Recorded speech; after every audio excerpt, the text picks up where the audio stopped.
오늘은 그래 가끔 하늘을 보자. 그래 가끔 하늘을 보자 라는 제목으로 말씀을 전하겠습니다. 우리 지난 12월 달에 무슨 일이 있었죠? 우리 교회적으로 벌써 여러분 다 잊으셨겠지만 우리 12월 달에 겨울 여행을 속초로 갔었습니다. 그죠? 코로나로 인해서 중단됐었는데 우리 성도님들 모시고 속초에 아름다운 바다를 보러 우리가 1박 2일 동안 겨울 여행을 갔었습니다. 그때 우리가 정한 숙소가 그 리조트 안에 바다를 끼고 있어서 언제든지 숙소에서 그냥 쓰레빠 끌고 나가면 바다를 볼 수 있었어요. 그래서 이제 일정을 첫째 날 마치고 밤에 밤바다를 보러 이렇게 나갔을 때 우리 성도님들도 그 밤바다를 보러 몇 분이 나오셨습니다. 근데 그때 제가 이렇게 하늘을 이렇게 바라보니까 와, 별들이 너무나도 아름답게 이렇게 떠 있는 거예요. 그래서 제가 옆에 있는 우리 성도님들한테 와, 지사님 하늘에 별들 보세요. 너무 멋지지 않아요? 제가 그렇게 했더니요, 우리 성도님들이 그걸 보고선도 시큰둥 하시더라고요. 시큰둥 하면서 저한테 그러더라고요. 목사님 맨날 집에서 보는 건데 뭘 그러세요? 응? 여러분, 여기 우리 현리가 밤에 하늘을 보면은요 별이 꽤 멋지게 떠 있습니다. 언제 특별히 잘 보이시냐면요, 새벽에, 진짜 새벽에 딱 제가 새벽 기도 때 그 재미 중에 하나가 하늘에 별을 보는 거거든요. 그때 보면은 진짜 멋있게 떠 있어요. 여러분들은 알 수가 없죠, 새벽 기도를 안 하시니까. 그죠? 오늘은 별 보는 이야기입니다. 밤하늘에 별을 보는 그런 이야기입니다. 여러분, 오늘 아브라함, 우리가 너무나 잘 아는 아브라함의 이야기를 좀 할 건데요. 아브라함은 75세 때에 하나님의 부르심을 받습니다. 부르심 받았다는 게 죽었다는 얘기가 아니라 하나님께서 그의 인생을 부르시는 거예요. 아브라함아 하고. 그 유명한 장면 여러분 잘 아시죠? 우리 그 유명한 장면이 창세기 12장 1절에서 3절에 있는 그 말씀인데, 우리 오늘도 다시 한번 같이 보겠습니다. 창세기 12장 1절에서 3절 우리 찾으셔서 같이 읽겠습니다. 자, 시작. 여호와께서 아브라함에게 이르시되 너는 너의 고향과 친척과 아버지의 집을 떠나 내가 내게 보여줄 땅으로 가라. 내가 너로 큰 민족을 이루고 내게 복을 주어 내 이름을 창대하게 하리니 너는 복이 될지라. 너를 축복하는 자에게는 내가 복을 내리고 너를 저주하는 자에게는 내가 저주하리니 땅의 모든 족속이 너로 말미암아 복을 얻을 것이니라 하신지라. 아멘. 하나님께서 아브라함에게 이렇게 말씀하시는 거죠. 내가 너로 큰 민족을 이루겠다. 내게 복을 주어서 네 이름을 창대하게 할 거다. 그래서 너는 복의 근원이 될 거다. 너는 복 자체가 될 거다. 땅의 모든 족속이 너로 말미암아 복을 얻을 것이다. 여러분, 이 어마어마한 가슴 벅찬 하나님의 약속을 품고 아브라함은 자신의 고향과 친척과 아버지의 집을 떠나 하나님이 지시하신 땅으로 출발했습니다. 그런데 시간이 지나도 이 아브라함에게 어떠한 일도 벌어지지 않는 거예요. 하나님께서 아브라함에게 내가 너로 큰 민족을 이루겠다라고 하셨는데, 큰 민족은커녕 자신의 대를 이을 아들 하나가 없는 거예요. 그 아브라함과 사라 부부 사이에 아들이 생길 기미도 보이지 않는 거예요. 아무리 기다려도 이렇게 하나님의 약속이 이루어지지 않는 현실 가운데에 아브라함은 실망을 느꼈죠. 그 실망감에 아브라함이 하나님을 향해서 이렇게 얘기를 합니다. 자, 우리 다시 오늘 본문 15장으로 오는 거예요. 15장 2절 3절을 다시 읽겠습니다. 자, 창세기 15장 2절 3절 시작. 아브라함이 이르되 주 여호와여 무엇을 내게 주시려 하나이까? 나는 자식이 없사오니 나의 상속자는 이 다메섹 사람 엘리에셀이니이다. 아브라함이 또 이르되 주께서 내게 씨를 주지 아니하셨으니 내 집에서 길린 자가 내 상속자가 될 것이니이다. 여러분, 이 말 가운데 아브라함은 이미 자식 낳는 것을 포기한 상태예요. 나에게는 자식이 없겠구나. 그래서 하나님을 향한 약간 원망의 조도 있죠. 하지만 그럼에도 불구하고 미세한 믿음의 어떤 끈들이 좀 있는데, 내 자식을 통해서는 이루어지지 않겠지만 내 종인, 충성스러운 종인 이 엘리에셀, 이 사람을 통해서 이 사람에게 상속자가 되어서 이 하나님의 약속이 이루어질 수도 있겠다, 이렇게 생각을 합니다. 그러니까 기본적으로 이 어조는 하나님의 약속이 주어졌지만 아무 일도 일어나지 않는 자신의 상황에 대한 실망감이 짙게 묻어있죠. 아브라함은 이렇게 자기 자신의 상황에만 실망한 게 아니었어요. 그 상황 가운데 있는 자기 자신에게도 많이 실망해 있는 상태입니다. 아브라함이 이렇게 하나님의 어마어마한 약속을 받고 힘차게 출발했지만 얼마 가지 않아서 그 땅에 기근이 옵니다. 그러자 그 아브라함과 그의 가족은 애굽으로, 먹고 살 것을 찾아 애굽으로 내려가게 됩니다. 먹고 사는 문제가 그의 발목을 잡은 거죠. 오늘날 우리처럼 아브라함도 먹고 사는 문제가 하나님을 향한 신앙보다 앞서 있었던 거예요. 그곳에서 아브라함은요, 치명적인 실수를 하게 됩니다. 그 애굽왕 바로가 자신의 아내인 사라를 탐내자 나를 죽이고 내 아내를 뺏어갈 수도 있겠다 생각해서 그 아내 사라를 누이라고 속입니다. 그죠? 이거는 하나님의 약속을 전혀 염두에 두지 않은, 상황과 환경에 따라 즉흥적으로 판단한 아주 치명적인 실수였죠. 그뿐이 아니죠. 또 자기가 자식처럼 여겼던 조카 롯과 또 헤어지게 됩니다. 그러니까 그 조카 롯도 하나 품지 못하는 자기 자신에 대해서 많이 실망하지 않았을까. 또 그렇게 헤어진 조카 롯이 소돔과 고모라 땅에 가서 고생을 합니다. 그 전쟁통에 그 포로로 잡혀가게 돼요. 그래서 우여곡절 끝에 아브라함이 자신의 이제 그 사람들을 데리고 가서 그 롯을 구해오긴 하지만, 아브라함은 그 주어진 상황 가운데에 대처하고 있는 자기 자신의 모습, 믿음이라고 하나도 없는, 신앙인이라고 볼 수 없는, 상황과 환경에 따라 어쩔 수 없이 움직이는 그런 무기력한 자기 자신을 보면서 굉장히 실망했을 거예요. 우리가 익히 하는 믿음의 조상의 모습이 아닌, 지금 우리와 너무 닮은, 믿음이 약한, 믿음이 아예 없어 보이는 그런 모습을 아브라함에게서 우리는 보게 되는 거예요.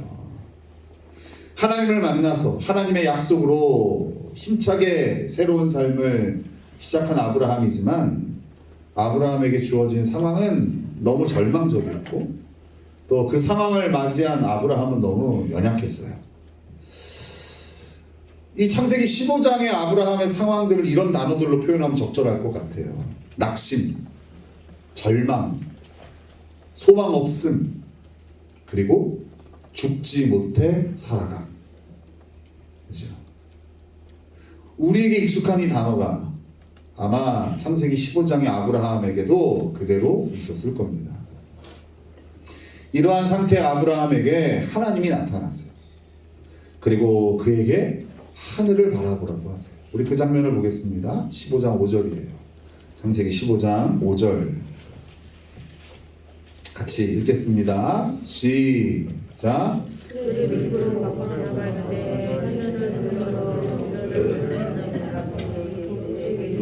내 자손이 이와 같으리라. 여러분, 하늘에 무엇이 보입니까? 수많은 별들이 보이는 거예요. 셀 수 없을 정도로 많은 별들. 우리가 이제 그 성지순례 가서 요르단 광야에서 보게 될 광경입니다.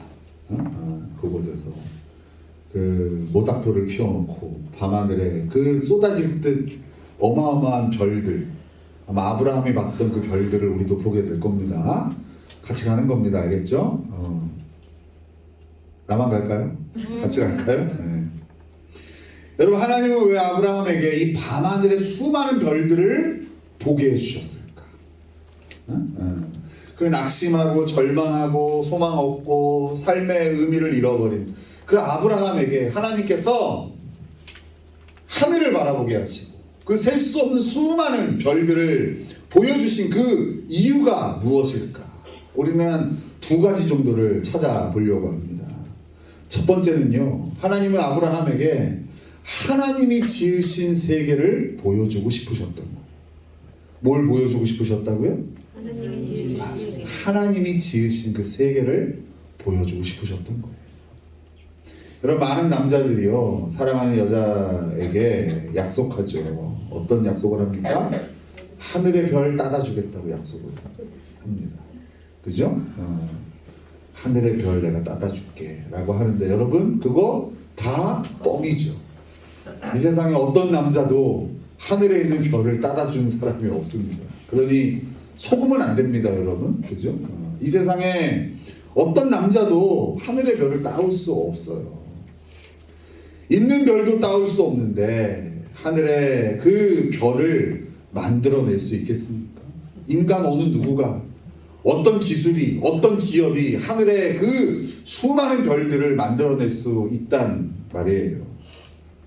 여러분, 발전된 도시를 바라보면요, 이 하나님이 지으신 세계, 그 하나님의 솜씨를 잘 보기가 어려워요. 그죠? 아주 뭐 휘황찬란한 어떤 간판 불빛, 요새는 또 LED 이래갖고 더 밝죠. 그죠? 24시간 낮과 같이 환하게 펴져 있는 그 도시를 바라보면 짙은 인간 냄새가 나지 하나님의 솜씨가 보이지 않아요. 그러나 여러분, 자연 만물을 바라보면 우리 하나님의 솜씨를 볼 수 있어요. 아까 나눴지만 저도 새벽마다 하늘을 보면서 모든 것을 하나님이 지으셨다는 것에 감탄하게 돼요. 야, 이 모든 것을 우리 하나님 말씀 하나로 지으셨지. 이것이 저절로 묵상이 되어져요. 뭐 하나 인간이 만들려면 시간이 들고 비용이 들고 많은 수고가 들고, 하지만 우리 하나님 말씀 하나로 이 세상을 창조하셨어요.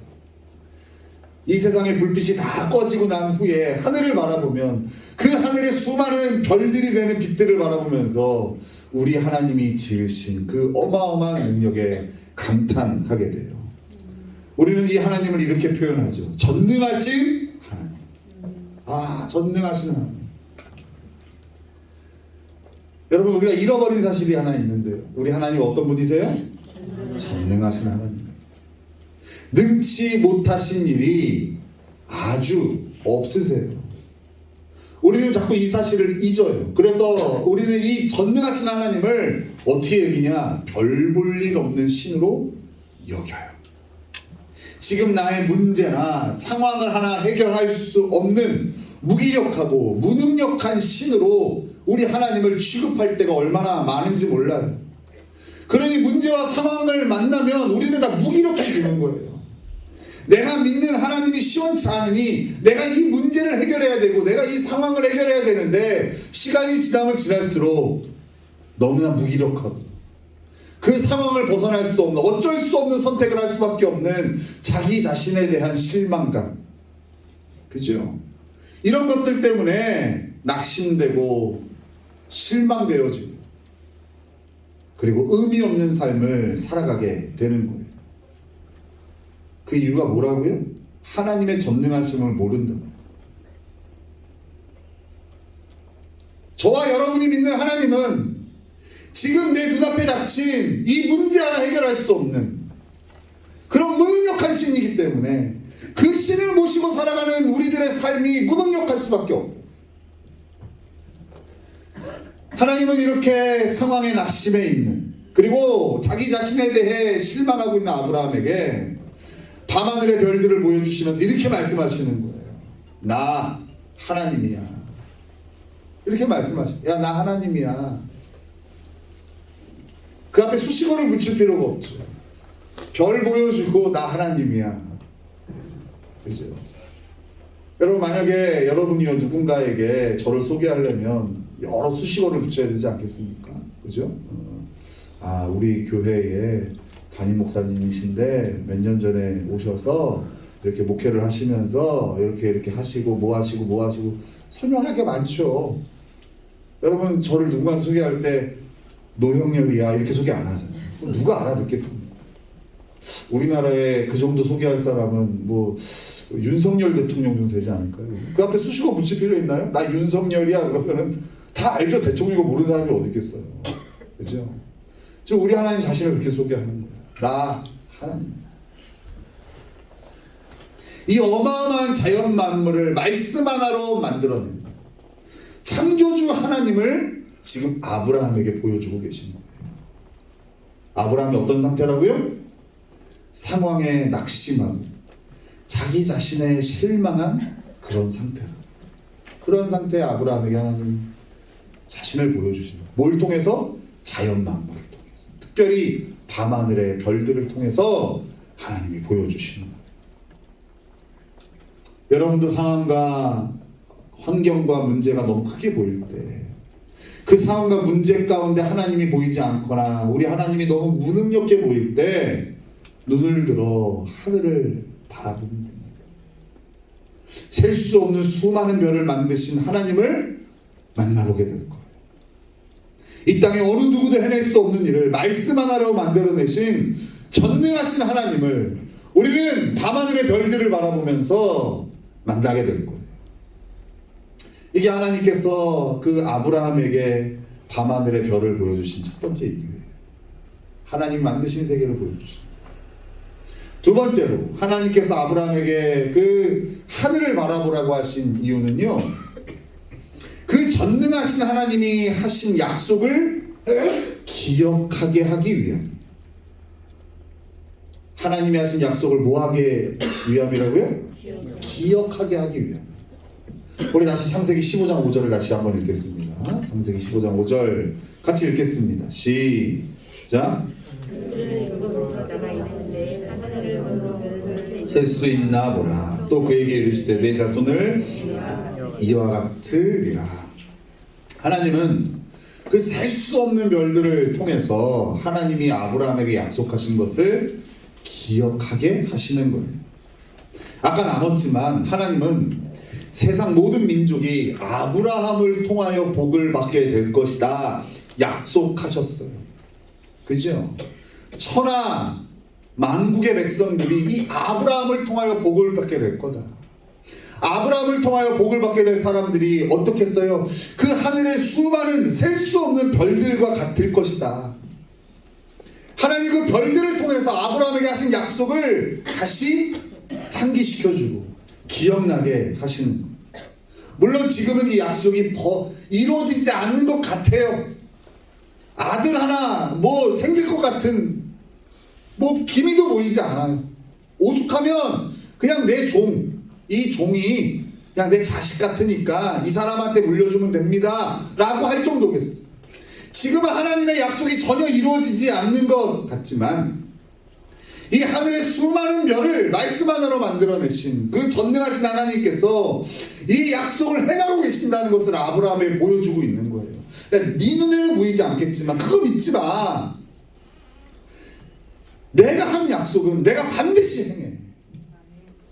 이 약속을 행하는 건 나한테는 아무것도 아닌 거야. 내가 말하자로 세상을 창조했잖아. 그걸 기억해. 나의 때에 내가 이것을 이루고 그리고 지금도 이루고 있어. 내가 누구라고? 나 하나님이야. 그 전능하신 하나님이 아브라함에게 주신 그 약속을 기억하게 하기 위해서 하나님 하늘을 바라보라고 하신 거예요. 하나님이 얼마나 크고 위대하시고 능력 있는 분인지를 알게 되면 자연스레 우리는 그 하나님이 우리에게 하신 약속을 붙들고 살아가게 됩니다. 그러겠죠. 이거 우리 하나님이 하신 약속인데 우리 하나님 능치 못하신 일이 없는데 하나님 나에게 주신 약속을 이루어 주시지. 하나님이 전능하심을 알면 그 약속도 우리는 귀히 여겨요. 그러나 하나님을 우리가 잘 알지 못하거나 오해하게 되면 하나님을 아무 능력이 없는 그런 무기력하고 무능력한 신으로 우리가 알게 된다면 그분이 하신 약속에 우리는 소홀하게 돼요. 쳐다도 안 보죠. 되겠어요? 이루어지겠어요? 하나님 능력이 없는데. 그죠? 나의 가난 해결해 주겠어요? 나의 병듦 해결해 주겠어요? 내 자식의 문제 해결해 주겠어요? 내 사업의 문제, 내 인생의 문제, 진로의 문제 해결해 주겠어요? 능력이 없는 신인데. 그냥 내가 저 불쌍한 신 적설한다고 헌금이나 주면서 그냥 달래는 거지. 신앙생활이 그렇게 가는 거예요. 하나님을 어떻게 아느냐가 그분의 약속을 대하는 태도와 직결되어져 있는 거예요. 전능하신 하나님을 우리가 만날 때 그분의 하신 약속이 우리의 능력으로 다가오는 거예요.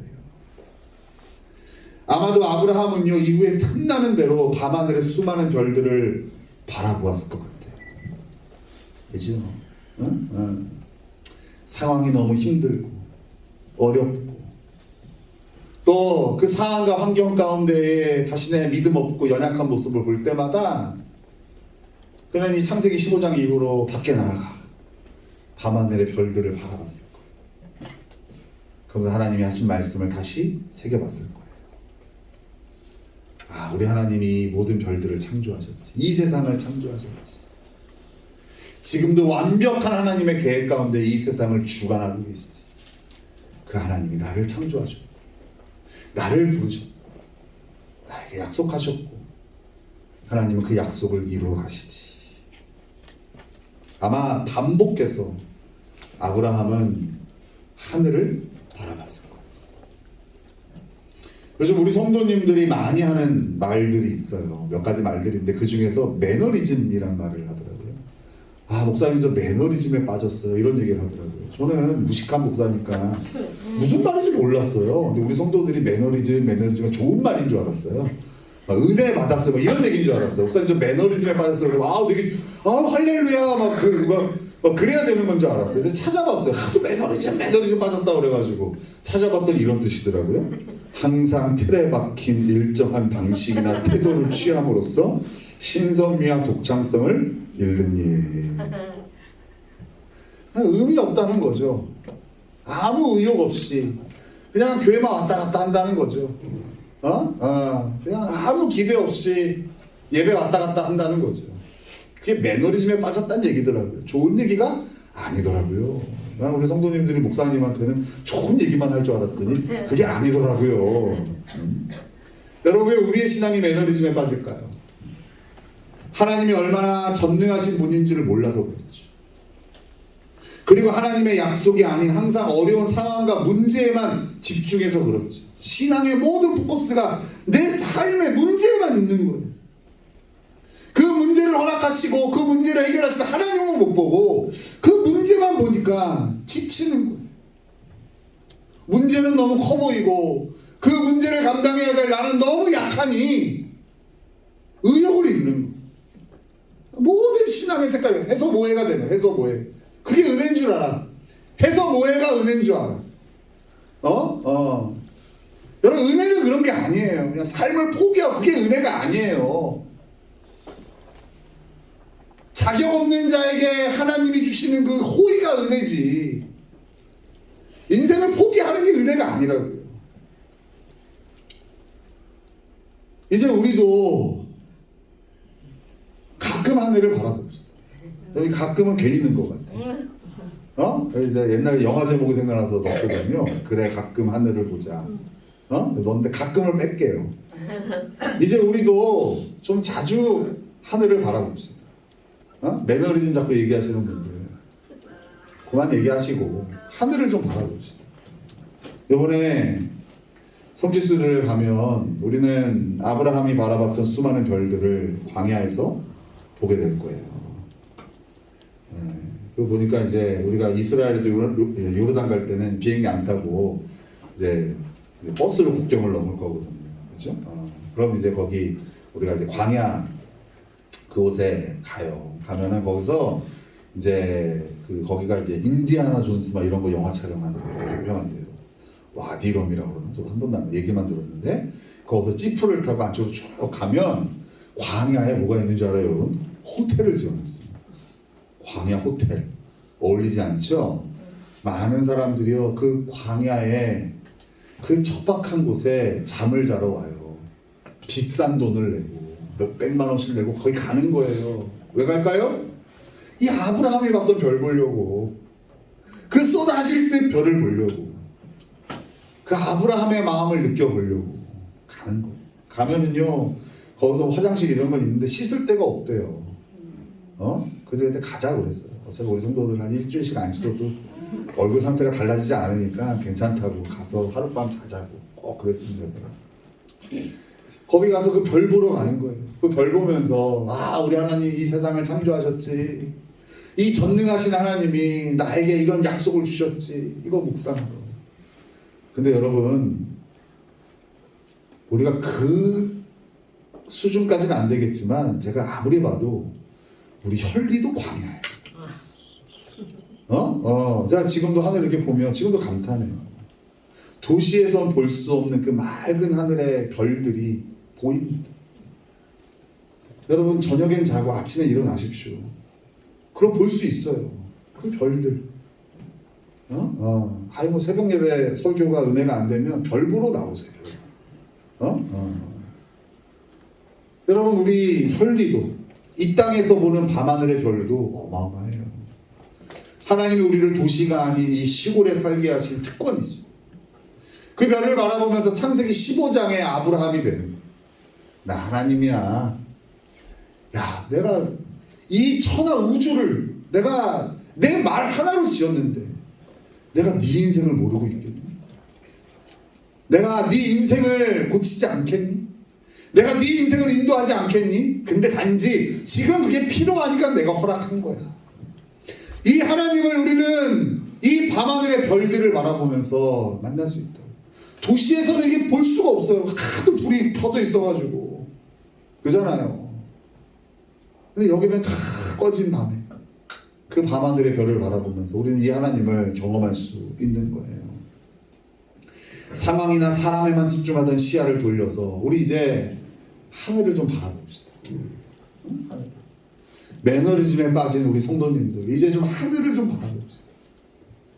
이 모든 것을 창조하신 하나님을 묵상하고 이 하나님이 우리에게 주시고 지금도 이루시는 그 약속을 이제는 주장하자.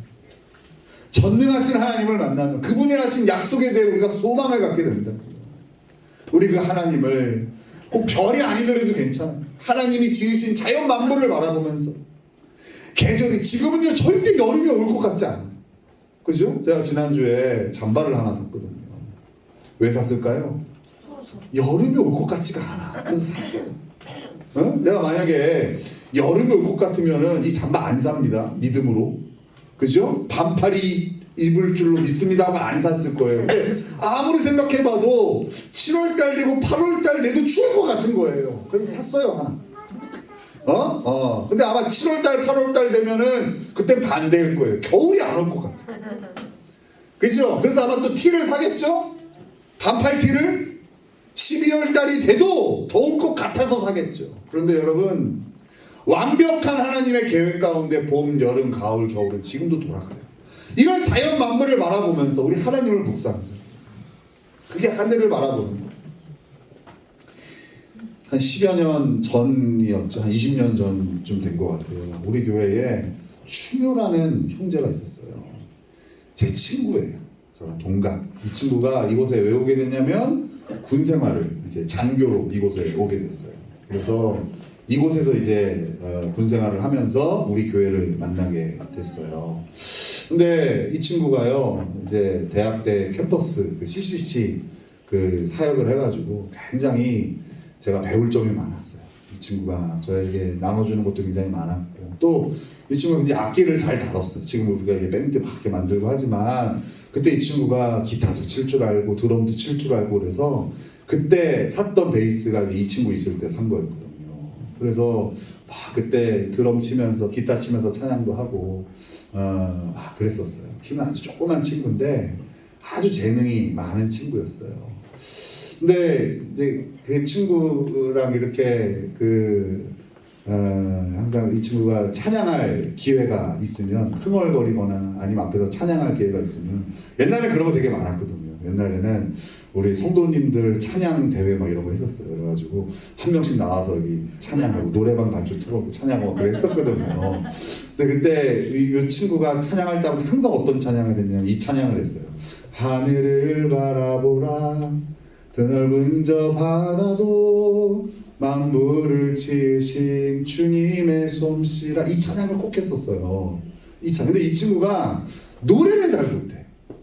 근데 이 친구가 노래할 때는 그렇게 은혜가 안 돼. 근데 이런 찬양도 있구나 싶었었어요. 왜냐면은 그때는 이제 우리 교회가 뭐 이렇게 찬양이 이렇게 선진화된 찬양들이 아니었었기 때문에 저도 잘 몰랐고 찬양을 했었어요. 근데 이 찬양 할 때마다 굉장히 얼굴이 평안해 보이더라고요. 근데 제가 이 설교를 준비하면서 이 친구가 했던 그 찬양의 장면이 너무 많이 생각이 나는 것을 한번 생각을 해봤어요. 근데 그때 제가 돌이켜 보니까 이 친구가 이곳에서 참 힘들었던 것 같아요. 군대에 어떻게 이제 발령을 받아서 이곳에 왔는데 아무도 아는 사람이 없어요. 결혼도 안 했죠. 그 20대 청년이 와서 그 젊은 청년이 부대에서 수많은 이제 부하들을 또 인솔해야 되는데 쉽지 않았겠죠. 그리고 근본적으로 자기가 이 군 생활이 맞나 고민을 굉장히 많이 했어요. 제 기억에 이 친구가 아마 장기도 돼서 마음만 먹으면은 정년까지 다 안정된 생활을 할 수 있는 상황이었어요. 근데도 이 친구는 항상 군 생활에 대해서 굉장히 힘들어하고 이게 내 적성에 맞나? 내가 이곳에서 다른 사람들에게 그리스도의 향기를 잘 내뿜고 있다. 이런 고민들이 굉장히 많았던 것 같아요. 그리고 또 그가 갖고 있던 어떤 가족의 또 문제들 이런 부분들. 그래서 이 친구가 가끔 저한테 그런 자기의 속 얘기를 하면 저는 그때는 가진 게 아무것도 없던 사람이었어요. 그냥 하는 얘기가 그런 거예요. 야, 안정된 직장인데 왜 이걸 고민을 해? 그냥 이 정도 얘기. 그러니까 내가 지금 생각하면 되게 외로웠을 것 같아. 부대 안에서도 외롭고 집에 가도 이름도 독신자 숙소야. 얼마나 거기서도 외롭고 교회 와도 외롭고 나이만 같이 이게 마음을 나눌 수 있는 친구도 하나도 없는 거예요. 너무나 힘들고 어려운 이 혈리 생활 가운데에 그가 이 찬양을 그렇게 즐겨 불러. 근데 지금 보니까 이제 이 친구가 이 찬양을 할 때 아브라함이 되었던 거예요. 하늘을 바라보라고 했던 그 하나님의 명령 따라 하늘을 봤던 아브라함이 되는 거예요.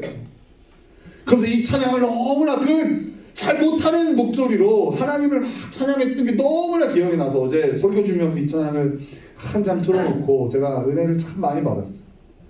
아, 그렇구나. 교회 안에 있으면서도 힘들고 외로운 성도들, 여러분 다 죄인들이 모인 곳이니까 그럴 수 있어요. 하지만 여러분 우리 하나님은 완벽하시죠. 눈을 들어 하나님 바라보세요. 내 모든 상황을 다 아시는 하나님. 그리고 그 모든 상황을 주관하시고 해결하실 수 있는 그 하나님을 바라보는 믿음, 그게 우리에게 필요한 거죠. 그러면 여러분의 외로움은 아무 문제가 안 돼요. 여러분 인생의 공허함은 아무 문제가 되지 않아요. 여러분의 미래에 대한 그 불안감은 아무 문제가 되지 않아요. 우리 전능하신 하나님을 만난다. 그래서 오늘 우리 한번 그 찬양을 같이 하죠. 저도 너무 오랜만에 같이 이 찬양을 하는데요. 여러분 우리 함께 다 같이 일어나셔서 이 찬양이 하늘을 바라보는데 원제가 주님의 솜씨, 가사 하나하나가 하나님께서 하늘을 바라보라고 하신 그 아브라함에게 주셨던, 아브라함이 그 명령 따라 하늘을 바라보며 느꼈던 그 마음, 그리고 20년 전에 제 친구인 그 충효 형제가 이 힘든 혈리 땅에서 하나님을 바라보게 했던 그 찬양, 우리 함께 이 찬양하면서 우리 하나님을 전능하신 하나님을 만나고 이런 소망을 다시 되찾는 시간 되었으면 좋겠습니다.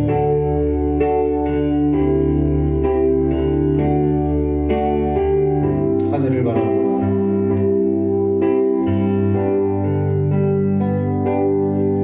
하늘을 바라보라.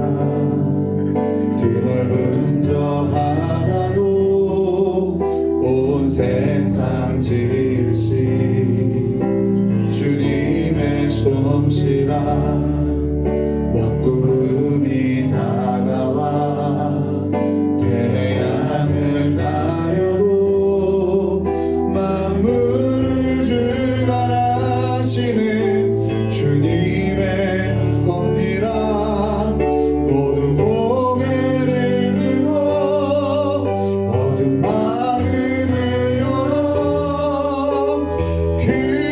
주님의 능력을 바라보라. 너와 나 지으신 주의 놀라운 손길 우리 함께 주를 찬양해.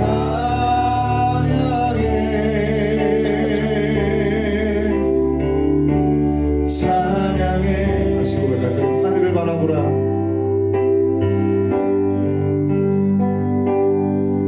하늘을 바라보라.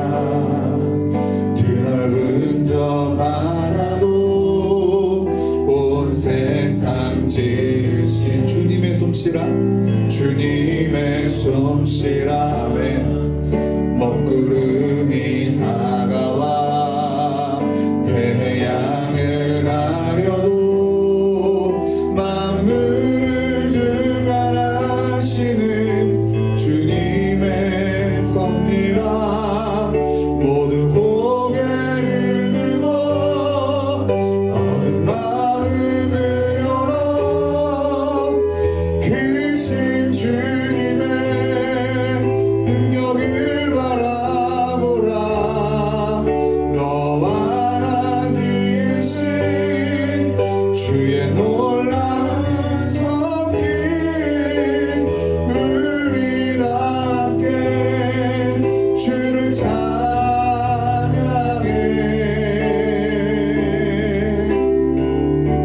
찬양해. 들의 핀꽃을 보라. 들의 핀꽃을 보라. 하늘을 나는 새도 만물을 지으신 주님의 솜씨라. 주님의 솜씨라. 눈보라가 닥쳐와 온 땅을 더 만물을 주관하시는 주님의 섭리라매 모두 고개를 들고 어두운 마음을 열어 크신 주님의 능력을 바라보라. 너와 나 지으신 주의 놀라운 손길 우리 함께 주를 찬양해.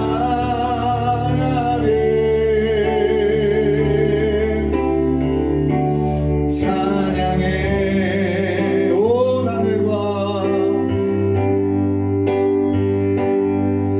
온 하늘과 땅 위에 만물아 겸손히 무릎 꿇고 주의 위엄 앞에 경배하라. 모두 고개를 들고 모두 고개를 들고 어두운 마음을 열어 크신 주님의 능력을 바라보라.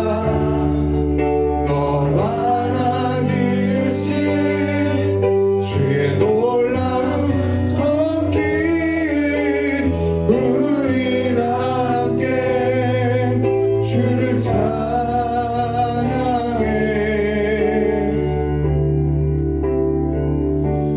찬양해.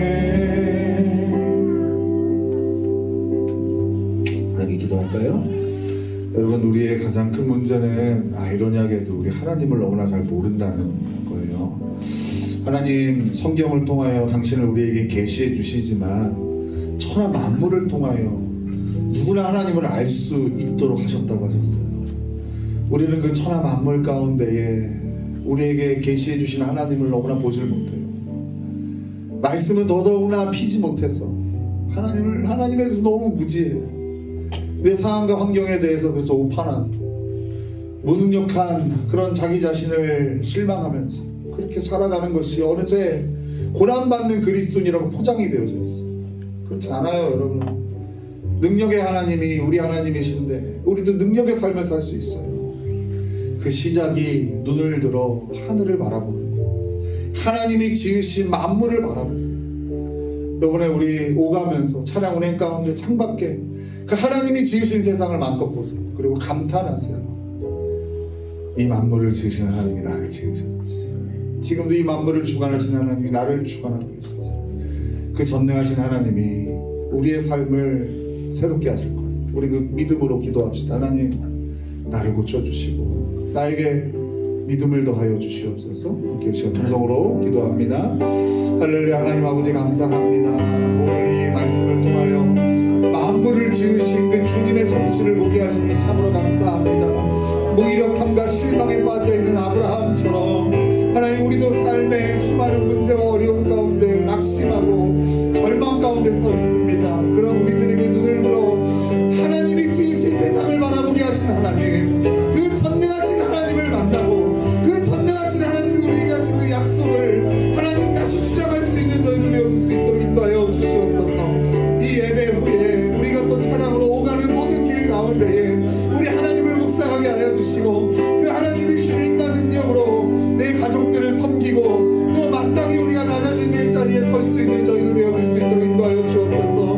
하나님, 저희를 불쌍히 여겨주시고 날마다 세임을 주시는 그 주님 앞에 무릎 꿇을 수 있는 믿음의 사람들로 저희가 바로 설 수 있도록 하나님 도와주시고 함께하여 주시옵소서. 하나님, 어느새 우리의 인생의 그 외로움과 공허함과 무기력함과 무력함이 당연하게 있어야 되는 것처럼 여겨지는 저희들의 상태를 보게 됩니다. 창세기 15장에 아브라함이 그랬듯이 그런 우리를 여전히 사랑하신 하나님, 우리의 눈을 들어 하나님이 지으신 온 세상을 바라보게 하시니 감사합니다. 이 세상을 말씀 하나로 창조하신 전능하신 하나님, 그 하나님이 우리에게 주신 그 귀한 약속을 주장하며 살기를 원합니다. 믿음을 더하여 주시옵소서. 우리의 왜곡된 눈으로 보는 것으로 판단하지 않게 하시고 하나님의 눈으로 이 세상을 바라보고 나의 모든 문제와 상황을 바라볼 수 있는 능력을 저희에게 더하여 주시옵소서. 이 예배를 마치고 이제 각자의 또 섬기는 자리로 가야 될 우리 성도들 기억하여 주셔서 가족을 만나는 기쁨도 있지만 그곳에 하나님이 주신 거룩한 부담감을 잊지 않게 하여 주시고 그곳에서도 하나님을 예배하며 그렇게 다른 이들을 잘 섬기며 그리스도를 드러낼 수 있는 우리 성도들 되어질 수 있도록 인도하여 주시옵소서. 감사드리며 예수님의 이름으로 기도합니다. 아멘. 지금은 우리 주 예수 그리스도의 은혜와 하나님의 극진하신 사랑하여 주심과 성령님의 감화감동 역사교통 내지 충만하여 주심이 전능하신 하나님을 만나고 또 그 하나님이 주신 약속을 소망하고 주장하기로 다짐하는 우리 귀한 성도들 머리머리 위에 이제로부터 영원토록 함께 있을지어다. 아멘.